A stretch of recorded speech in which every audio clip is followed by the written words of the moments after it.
Coming to you live from Darshan Studios, it's Zinc Comics Unleashed with your host, Brian Payne. That's me. Welcome to the show, and thanks for listening. Tonight, I would like to talk a little about a source of endless comic criticism. That's right, you guessed it. I'm referencing the dreaded photorealistic comic. And yes, my dreadful pun was intended too. In their thesis, both David Hockney and Charles M. Falco argued that camera obscura projections were used by artists since the 15th century. Photo reference has always been used by many artists and cartoonists alike to good effect more often than not. When one looks at the work of Stan Drake, Dave McKean, Alex Ross, Garrick Spencer, Millage, Dave Sim, etc., I don't see how anyone can say it's bad rather than simply not their particular cup of tea. Some critics may simply have a preference for more stylized caricature as opposed to photorealistic portraiture. Yet, in my opinion, the only real problem with using photo reference isn't whether an artist traces photos or not, but rather if they use a photographer's pictures without their permission. Yet both Andy Warhol and Shepard Fairey created some pretty great artwork by using or appropriated photos. I myself utilized the same modus operandi that Stanley Ford, played by Jack Lemmon, used to create the comic strip Bash Brannigan in the 1965 film How to Murder Your Wife. I use actors to set up elaborate enactments of storylines and then take photographs to use as reference when I draw.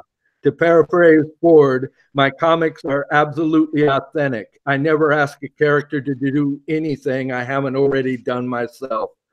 The comic complaint against photorealistic comics, and the one that I hear most often, is it's cheating and or it's just tracing.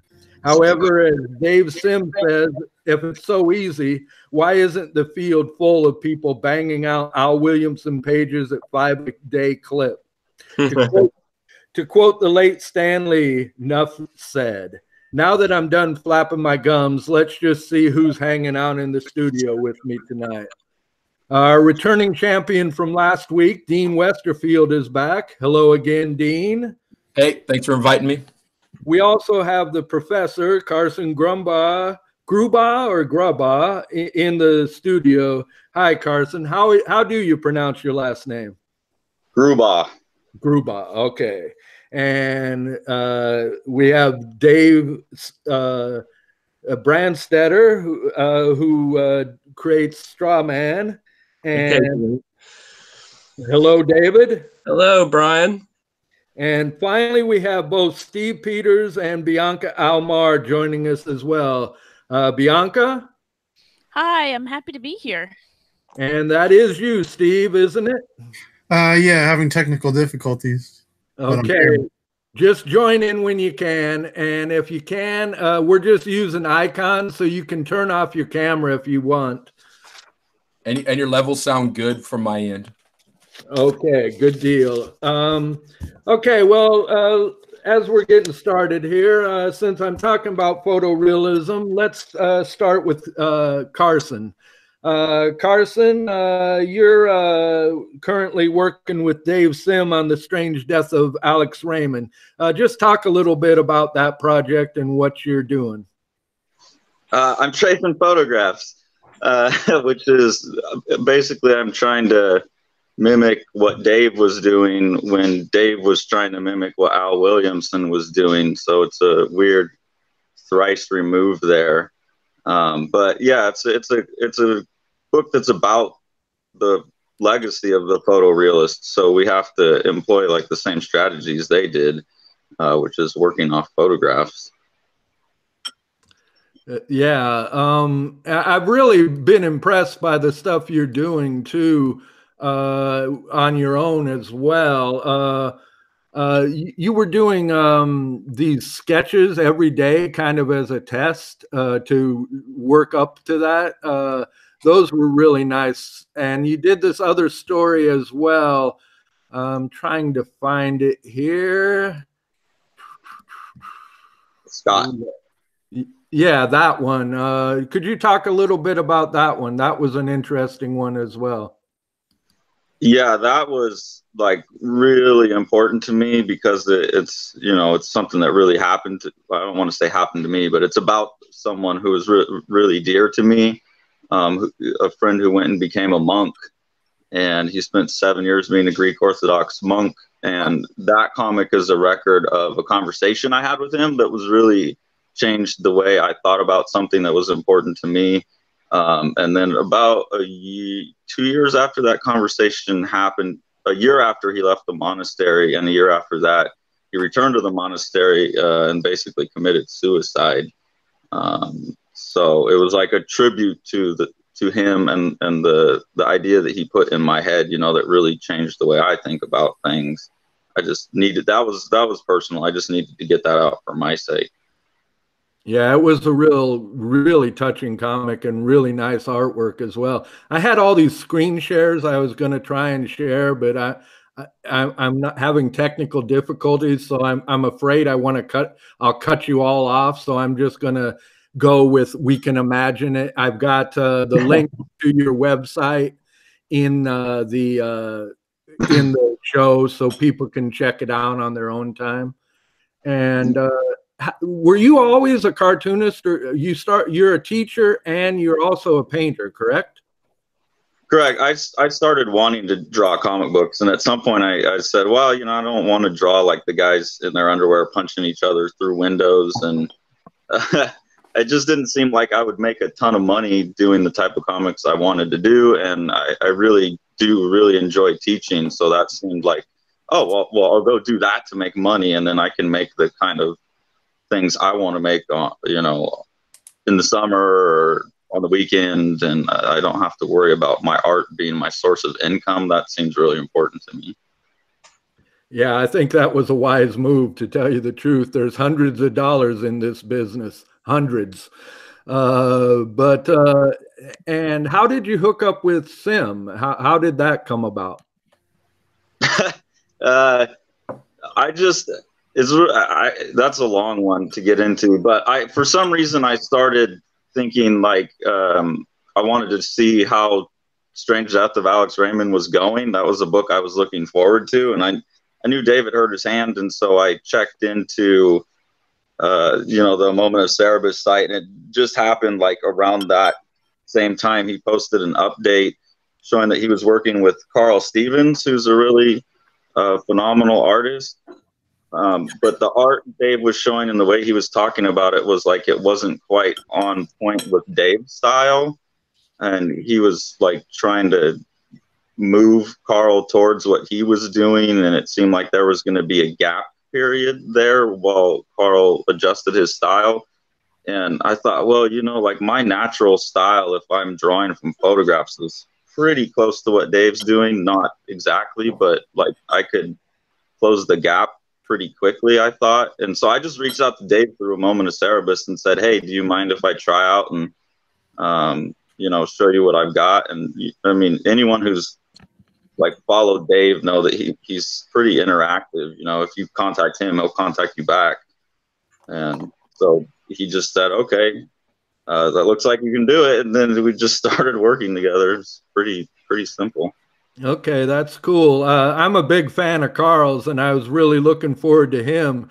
And I almost resented you when you came in, but after I saw the results, I was like, I kind of see the point. Okay, Carson got the gig, so, but I think it's in good hands too. And most of the people in our group today, I think I met through Cerebus, other than Dean perhaps, and even him tangentially because of his partner Jeff is a big Cerebus fan as well. And Bianca, I don't know her status on Cerebus, but I know that Steve is a huge Cerebus fan as well. So, okay, while we're on the subject of photorealism, I know that Dean, you're like the antithesis. You're probably the truest cartoonist in this group. But you're I don't know about that, but I never did that.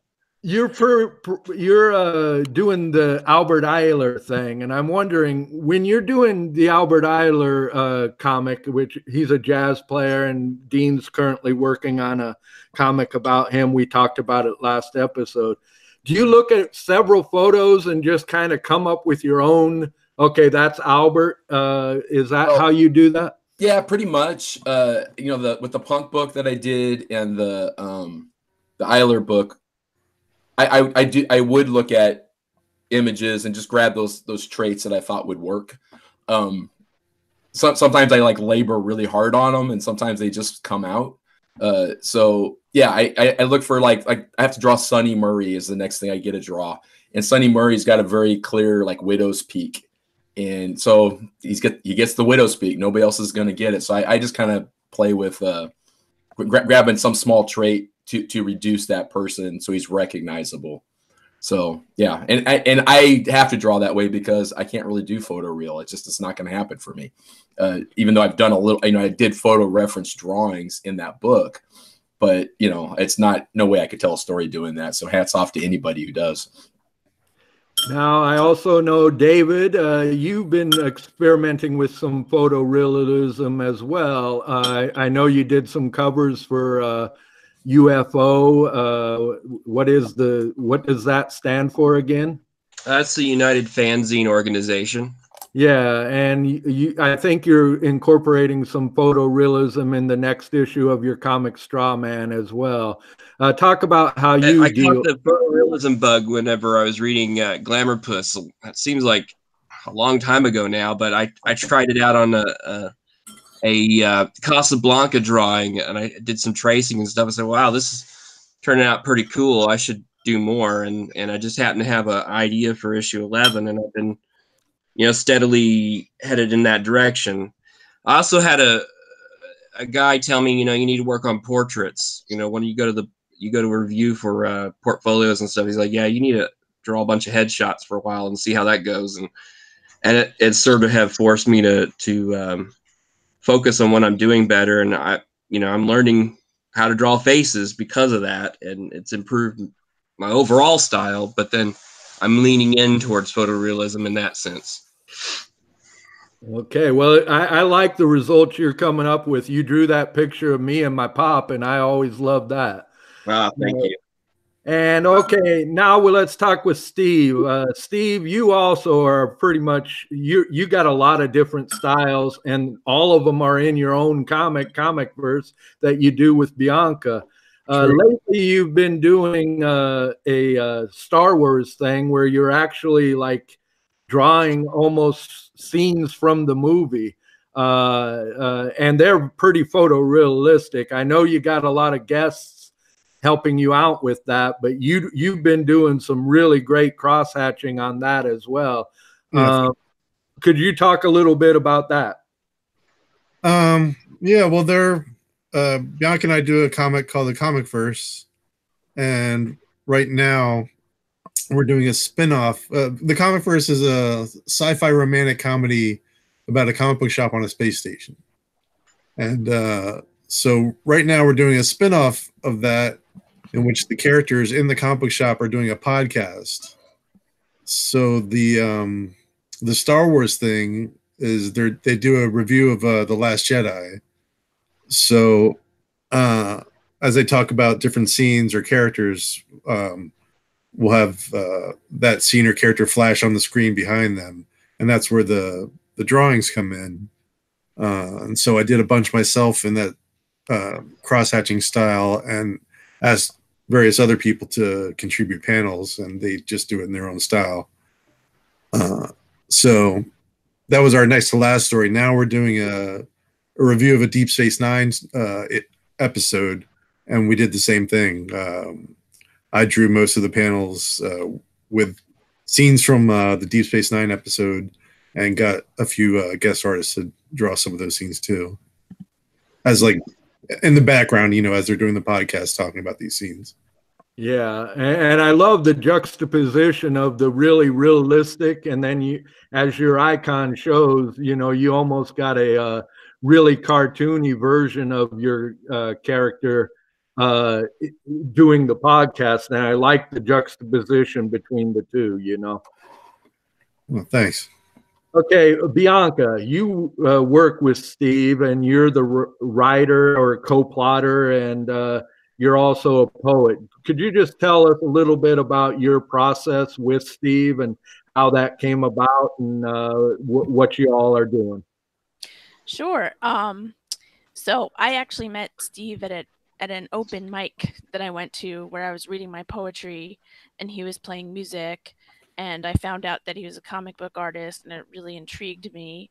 And that was like at least 15 years ago. And so I just started getting into the comics world back then and figuring out, how I needed to adapt my writing in order to work in the comics world. And subsequently, I also took a bunch of screenwriting classes. And so I actually write the comic verse as a screenplay. Steve and I come up with the plot. Steve might have like a loose idea of what he wants to do. And then we talk about it and flesh it out and make a timeline for it. And then I go along and write based on the timeline. And then I'll send it off to Steve and he'll say, can we change this, or can we add that? Or sometimes like, yeah, that looks great.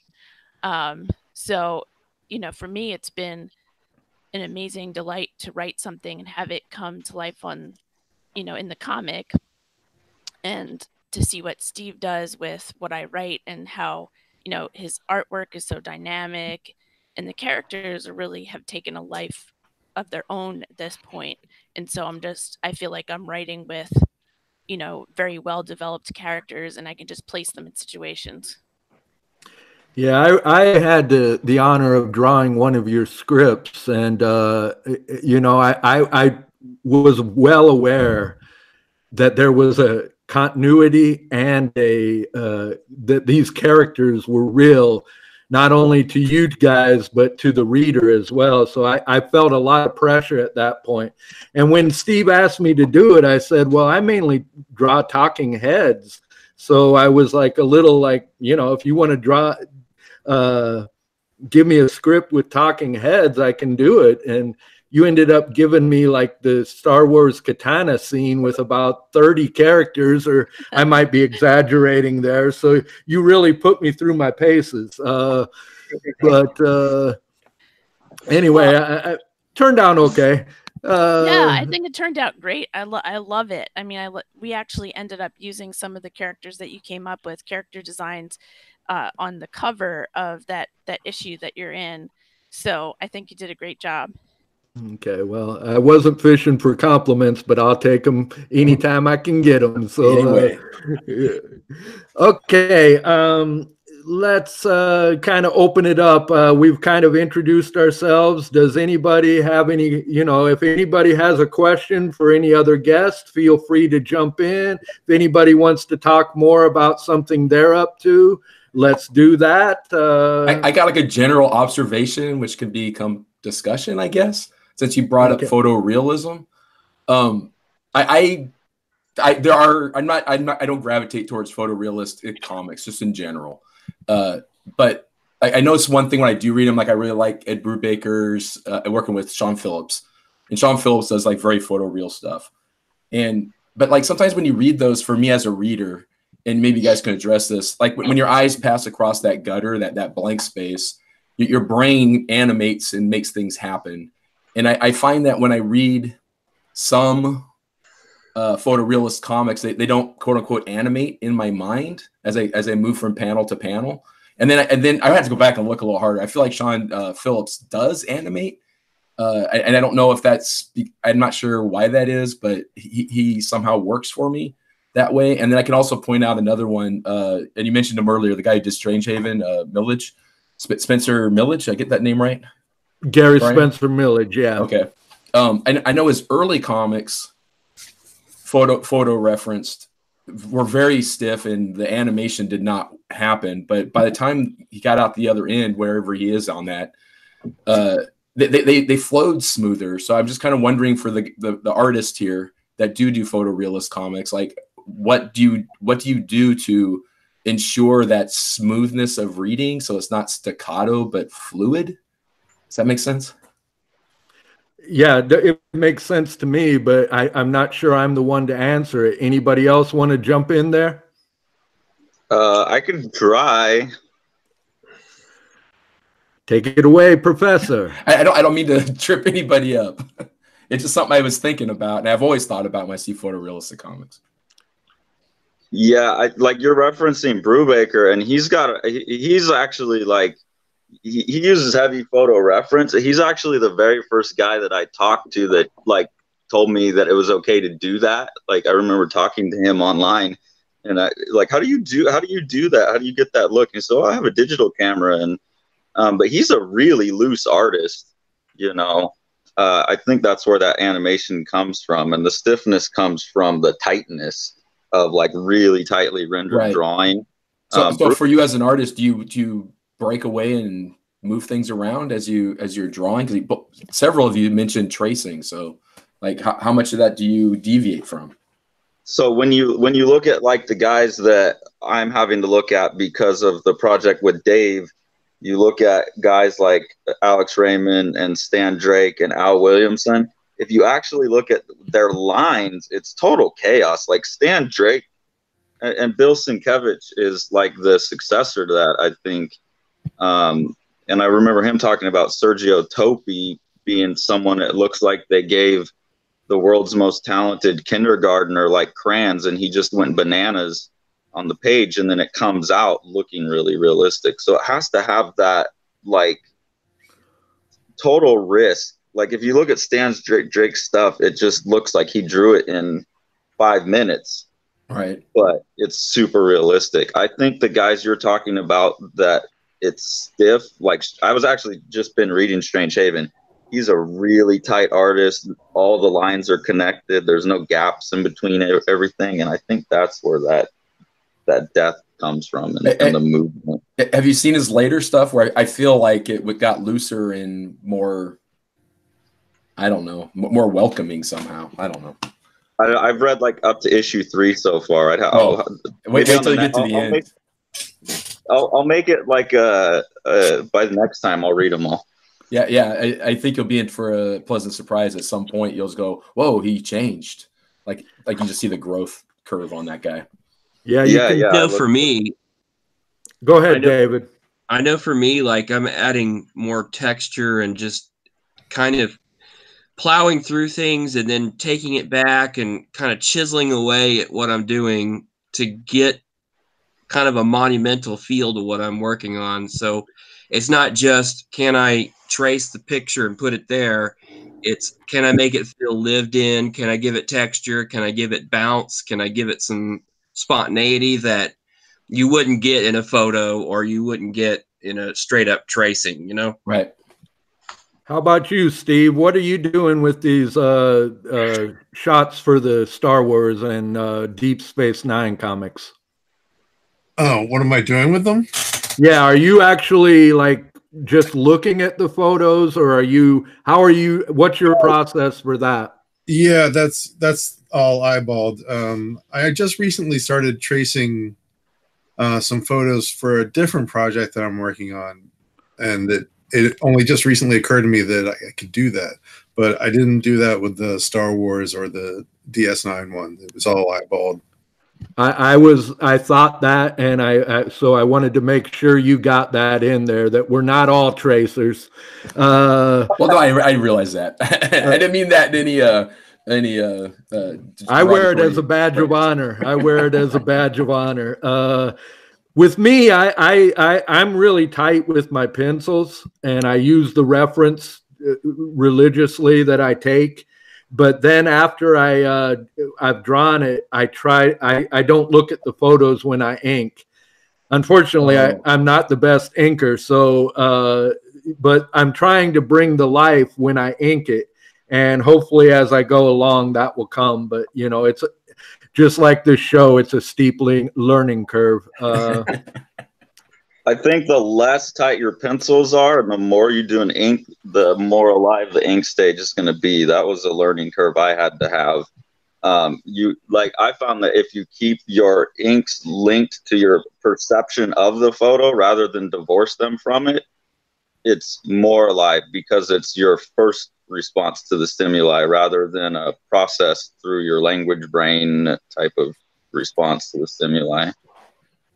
I'll keep that in mind. I don't know that I can follow that, but I'll keep it in mind. That makes a lot of sense. Like if you're, that you don't, but when you are photo referencing, whether you've traced it or drawn it by eye from a photo, when you go to ink, you should be looking at the photo. So you're not making it 2 stages removed from the original. That makes a lot of sense to me. Yeah. Thanks. Yeah. And it's stiff because you're tracing instead of drawing. Right. Yeah. Okay. Yeah. That totally makes sense. If you got good photos, I guess. Otherwise, you're kind of making it up on the fly. Brian, you mentioned at the very beginning, you mentioned David Hockney, and I thought that was great because if you get his book about the camera obscura, which is largely a load of horse shit, and you look, he has drawings that he did tracing a photo next to drawings that Ong did supposedly with the camera obscura. And like, if you know anything about what you're looking at, like he can't live up to the masters. And it's that thing Dave was saying is like, why isn't everyone doing it? You have to know what to look for and what to accentuate and how to do it still. And Hockney's the perfect example of that. And he doesn't even know it. He's shooting himself in the foot. That's pretty good. But yeah, like you're saying, that there's, cartooning is the art of reduction, right? Or Scott McCloud says amplification through, subtraction or simplification, I guess it is. So yeah, even as you're tracing, you got to know what to leave behind and what to pick up. Totally makes sense. If you're looking at Kirby or something, how he just destroyed anatomy and made things huge in the foreground and the background. You take that same approach to photorealism, and you know what to emphasize, what to add shadows to, where to put your blacks at. You could take that cartooning information and transfer it over and inform your work. Yes. Definitely a translation. Okay, we're into only about 3 minutes, and I feel like we've slighted Bianca. So next week we're going to have a poetry reading, I think, and just let her take over. Anything you want to add to all this geek talk and shop talk from us cartoonists, Bianca? I feel like I should give you time to jump in here. No, I find it really interesting and fascinating to hear everybody's techniques and where they draw their inspiration from. For me, I actually love to do art as well, but sequential art is something that's so difficult. So I give you guys so much credit for the amazing work that you do. And, us writers, we just love to see it all come to life through your artwork. So I'm a big admirer of all of you. Thank you. Steve, did you have something you wanted to say? I thought that you might have been trying to interject and we kept jabbering. Oh, no, I'm good. Okay. You're great. Again, this show, this was more on a specific topic, and I wanted to do that because I knew Carson was joining us, and I wanted to address this. As we go, I do want it to be more freeform and more just us talking. While we're on here, though, we got at least 2 people from California. How you guys doing with the fires? I'm in Southern California, Long Beach, and I'm south of Malibu, where the Woolsey fire is, and smoke's not reaching us. I know some people that were up in that area, and they had to move. Houses are okay, I think, as last I heard, but we're not too bad smoky down here in Southern California on the coast, on Long Beach. We're just missing the wind isn't hitting us. Carson, you doing okay? It's pretty nasty. Like I'm basically living in the ashes of paradise, like literally, not metaphorically. So I think they have the ratings, and we got up to about 275, and I think 300 is like toxic or something. Oh God! But it's getting better. Where are you, Carson? I'm in Modesto. Modesto. Okay, well, you guys take care. You know, we're thinking of you even up here in Alaska. And that's all she wrote for this week. Thanks for tuning in. If everybody would stay around just to after the broadcast so we can have a quick chat, I'd appreciate it. Thanks for tuning in. And remember, folks, comic books do matter.